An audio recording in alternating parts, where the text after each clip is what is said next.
Impact Audio presents Unwoke by Ted Cruz, read for you by Timothy Andrés Pabon. This book is dedicated to my father, my tia Sonia, and my abuela. In my family, the original freedom fighters. Prologue. His white linen suit was stained red with blood. Blood that had been beaten out of him with a club regularly each hour, breaking his nose, shattering his teeth. Scarlet red blood, as if his suit were emblazoned with the color of the Marxist revolution of which he was a part. As my father lay on that prison floor, crumpled and broken, not a spot of white was visible on the now torn and tattered suit he had been given for his 17th birthday. Instead, mud and dirt and grime and blood. To this day, my dad remembers what he was thinking in that dark hole. Nobody depends on me. I have no wife, no children.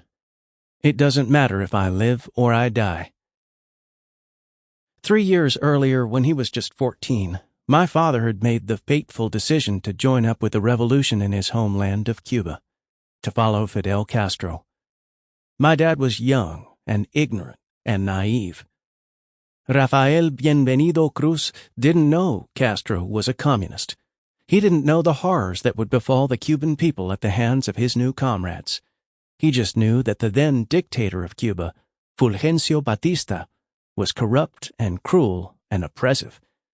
As Francis Ford Coppola immortally chronicled in the Godfather saga, Batista was in bed with the American mafia, enjoying wealth and power purchased with the blood beaten out of the Cuban people. Born in Matanzas, a small Cuban town named for the brutal massacre carried out by the Spaniards more than 4 centuries earlier, my father grew up in an idyllic island paradise. My grandfather, my abuelo, Rafael Cruz, had grown up as an indentured servant on a Cuban sugar plantation. In 1918, at 18, Rafael left the plantation, accepting the offer of $5 and a sandwich to board a bus and go vote for a local politician. He slept on the floor of a fruit stand on the beach, where he got a job sweeping the floors.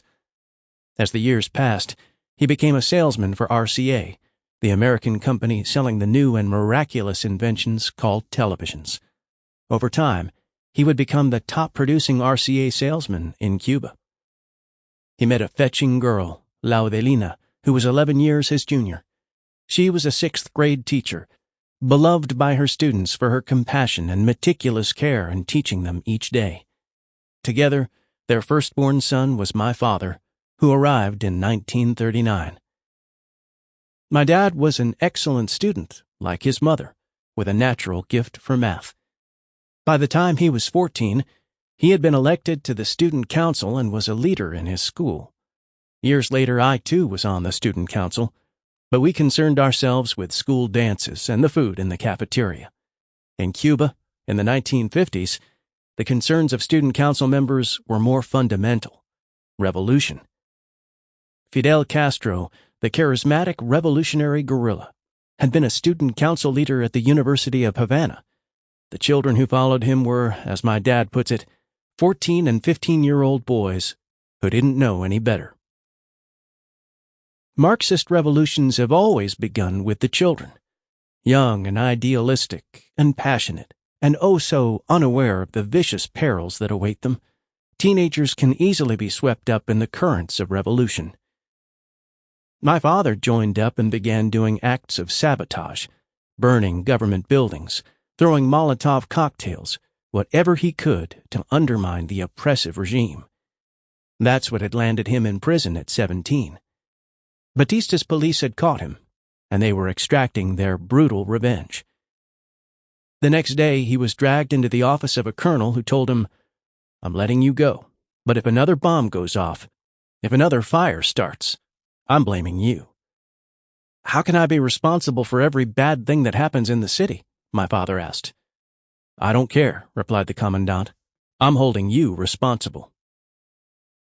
When my father returned home, my abuela wept. Her eldest child had walked in the door beaten, covered in his own blood. As she told Sample complete. Ready to continue?